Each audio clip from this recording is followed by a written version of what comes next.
Good morning, my name is Kym McWilliam. I'm from NJ McWilliam & Co, an arable farming business in South Aberdeenshire.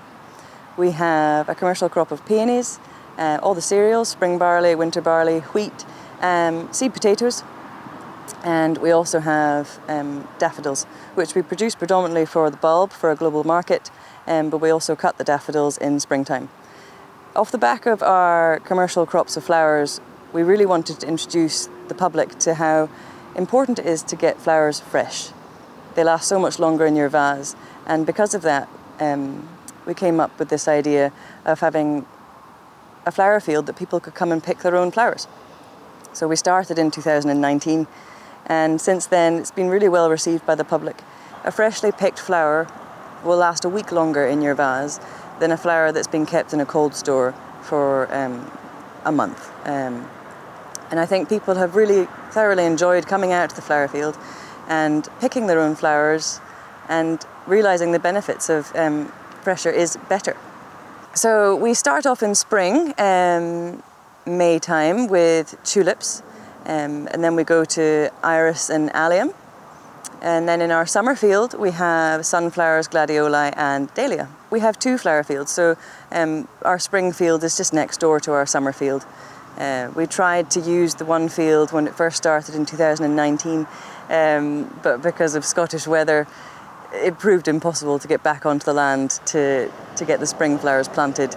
So we stole another bit of a oilseed rape field and turned that into our spring field.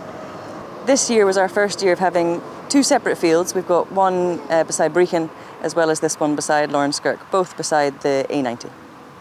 We opened up the flower field because we wanted to highlight the importance of fresh flowers, and getting the community involved in the flower field has also been a great exercise for us because we sell our flowers to supermarkets, and with supermarkets you should be involved in a scheme such as Leaf or Global Gap or Red Tractor, and because of those schemes you need to work with the community. Because we have an arable farm, it's not possible to get people involved because of health and safety reasons, but this flower field opens up that opportunity for us. Our best customers at the flower field, it would possibly be children. A few friends have been in touch complaining that I've cost them an absolute fortune, but the children, they really love it here. It's a field of colour, what's not to love?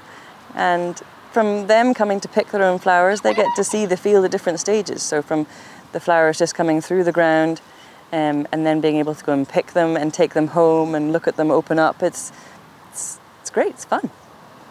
The flower field can take up a little bit of our time to get itself established, but once the flowers are growing and once you've done a bit of hand weeding, it doesn't take up a lot of our time, especially right now. When we're busy elsewhere on the farm, the flower field can take care of itself.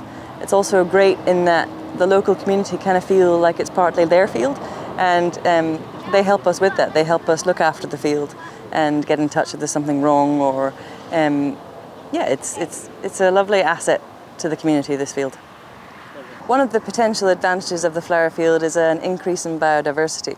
As soon as you walk into the field, you can see the wildlife that's just thriving here. So we advertise the flower field really through social media platforms. When the public hear about it, they come down to the field. On arrival to the field, you'll see the honesty boxes by the gate, and there's instructions on how to pick, at what stage you should pick, the cost per stem, and there's secateurs available in the field.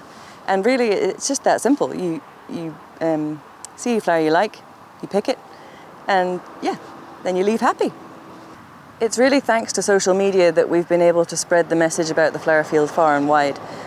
The flower field sells itself, and the public sell the flower field for us.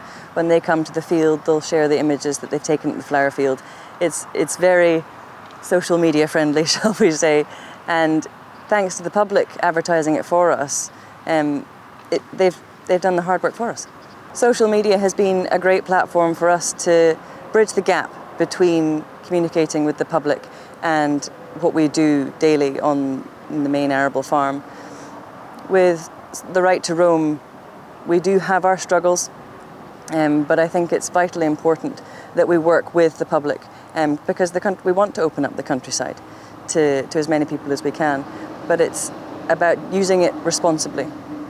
A bit of advice for anyone wishing to diversify. I think give it a try. You don't know if it's going to work. It can be daunting at times, but when it does work, it's fantastic. It's a great feeling. There's a huge opportunity out there right now for flowers that we can grow in Scotland. I'm part of a newly set up group called Flowers Grown in Scotland, and we're really keen to publicise how many flowers we can grow here and the advantages of having flowers grown on your doorstep. Obviously the main advantage is carbon footprint, and also the flowers being fresher. Flowers Grown in Scotland is great as well for sharing knowledge about flowers. I'm in no way a flower specialist. We specialise in daffodils. We've been doing it for 60 plus years. And in the flower field now with our sunflowers and gladioli and dahlia, with this group I can ask questions as to what's going wrong here. And it's really a great platform for us to develop what Scotland can produce. There's a lot of support out there for farmers wishing to diversify.